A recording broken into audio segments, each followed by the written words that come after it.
ಇತ್ತೀಚೆಗೆ ಯಾವ ದಿನದಂದು ಜಾಗತಿಕ ಕುಟುಂಬ ದಿನವನ್ನು ಆಚರಿಸಲಾಯಿತು? ಇತ್ತೀಚೆಗೆ ಜನವರಿ 1ರಂದು ಜಾಗತಿಕ ಕುಟುಂಬ ದಿನವನ್ನು ಆಚರಿಸಲಾಯಿತು.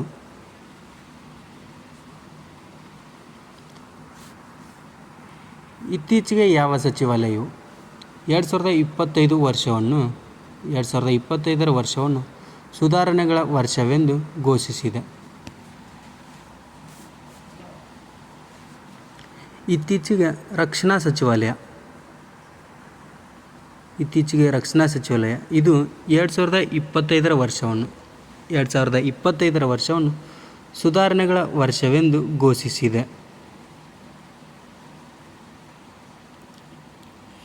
ಇತ್ತೀಚೆಗೆ 33ನೇ ಬಾರಿಗೆ ಸಂತೋಷ್ ಟ್ರೋಫಿಯನ್ನು ಗೆದ್ದ ರಾಜ್ಯ ಯಾವುದು? ಇತ್ತೀಚೆಗೆ ಪಶ್ಚಿಮ ಬಂಗಾಳ ಇದು 33ನೇ ಬಾರಿಗೆ ಸಂತೋಷ್ ಟ್ರೋಫಿಯನ್ನು ಗೆದ್ದ ರಾಜ್ಯವಾಗಿದೆ.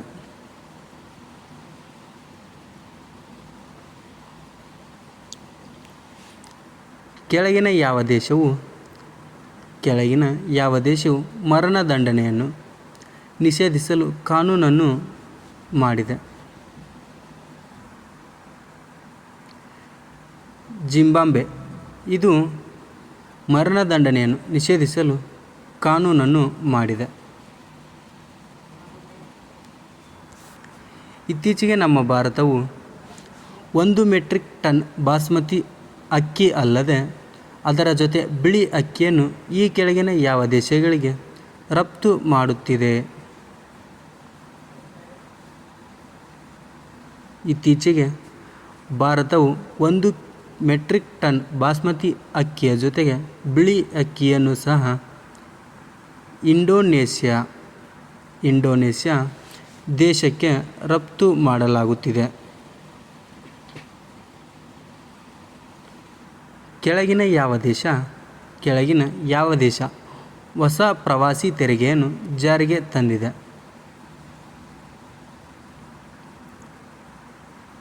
ಇತ್ತೀಚೆಗೆ ರಷ್ಯಾ ದೇಶ ಹೊಸ ಪ್ರವಾಸಿ ತೆರಿಗೆಯನ್ನು ಜಾರಿಗೆ ತಂದಿದೆ. UIDAIಯ ನೂತನ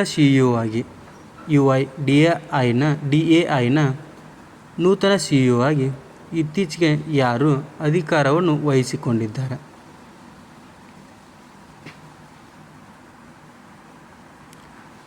ಭುವನೇಶ್ವರ್ ಕುಮಾರ್ ಇವರು ಇತ್ತೀಚೆಗೆ UIDAIನ ನೂತನ CEO ಆಗಿ ಅಧಿಕಾರವನ್ನು ವಹಿಸಿಕೊಂಡಿದ್ದಾರೆ.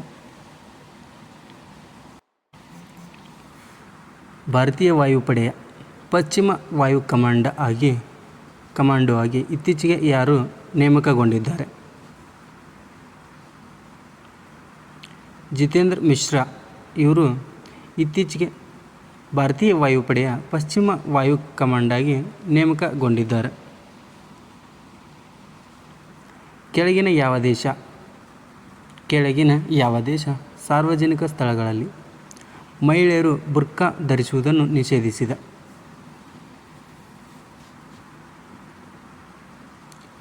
ಸ್ವಿಟ್ಜರ್ಲ್ಯಾಂಡ್ ದೇಶ ಇದು ಇತ್ತೀಚೆಗೆ ಸಾರ್ವಜನಿಕ ಸ್ಥಳಗಳಲ್ಲಿ ಮಹಿಳೆಯರು ಬುರ್ಕಾ ಧರಿಸುವುದನ್ನು ನಿಷೇಧಿಸಲಾಗಿದೆ. ಇತ್ತೀಚೆಗೆ ಯಾವ ದೇಶದ ನೌಕಾಪಡೆಯು 29 ಭಾರತೀಯ ಮೀನುಗಾರರನ್ನು ಬಿಡುಗಡೆ ಮಾಡಿದೆ? ಇತ್ತೀಚೆಗೆ ಯಾವ ದೇಶದ ನೌಕಾಪಡೆ 29 ಭಾರತೀಯ ಮೀನುಗಾರರನ್ನು ಬಿಡುಗಡೆ ಮಾಡಿದೆ?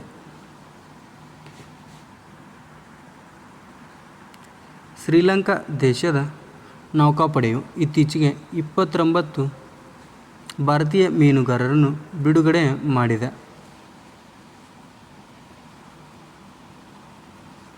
ಇತ್ತೀಚೆಗೆ ನ್ಯೂಯಾರ್ಕ್ನಲ್ಲಿ ನಡೆದ ವಿಶ್ವ ಬ್ಲಿಟ್ಜ್ ಚೆಸ್ ಚಾಂಪಿಯನ್ಶಿಪ್ನಲ್ಲಿ ಚಾಂಪಿಯನ್ಶಿಪ್ 2024 ಮಹಿಳೆಯರ ವಿಭಾಗದಲ್ಲಿ ಯಾರು ಗೆದ್ದಿದ್ದಾರೆ?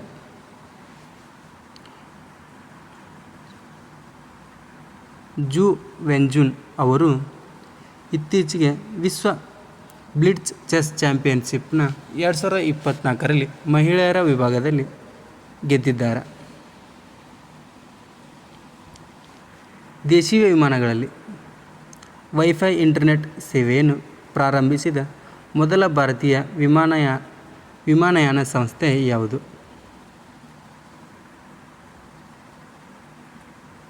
Air India. ಇದು ವೈಫೈ ಇಂಟರ್ನೆಟ್ ಸೇವೆಯನ್ನು ಪ್ರಾರಂಭಿಸಿದ ಮೊದಲ ಭಾರತೀಯ ವಿಮಾನಯಾನ ಸಂಸ್ಥೆಯಾಗಿದೆ.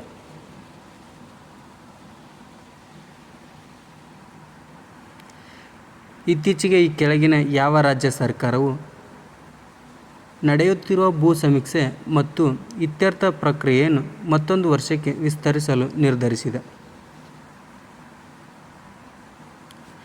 ಬಿಹಾರ ರಾಜ್ಯ ಸರ್ಕಾರ ನಡೆಯುತ್ತಿರುವ ಭೂ ಸಮೀಕ್ಷೆ ಮತ್ತು ಇತ್ಯರ್ಥ ಪ್ರಕ್ರಿಯೆಯನ್ನು ಮತ್ತೊಂದು ವರ್ಷಕ್ಕೆ ವಿಸ್ತರಿಸಲು ನಿರ್ಧರಿಸಿದೆ.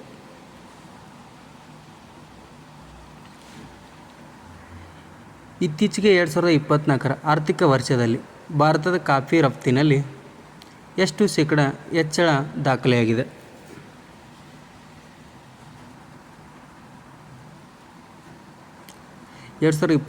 ಆರ್ಥಿಕ ವರ್ಷದಲ್ಲಿ ಭಾರತದ ಕಾಫಿ ರಫ್ತಿನಲ್ಲಿ ಒಟ್ಟು 29% ಹೆಚ್ಚಳ ದಾಖಲೆಯಾಗಿದೆ. ವಿಶ್ವ ಬ್ಲಿಟ್ಜ್ ಚೆಸ್ ಚಾಂಪಿಯನ್ಶಿಪ್ 2024 ಎಲ್ಲಿ ನಡೆಯಿತು?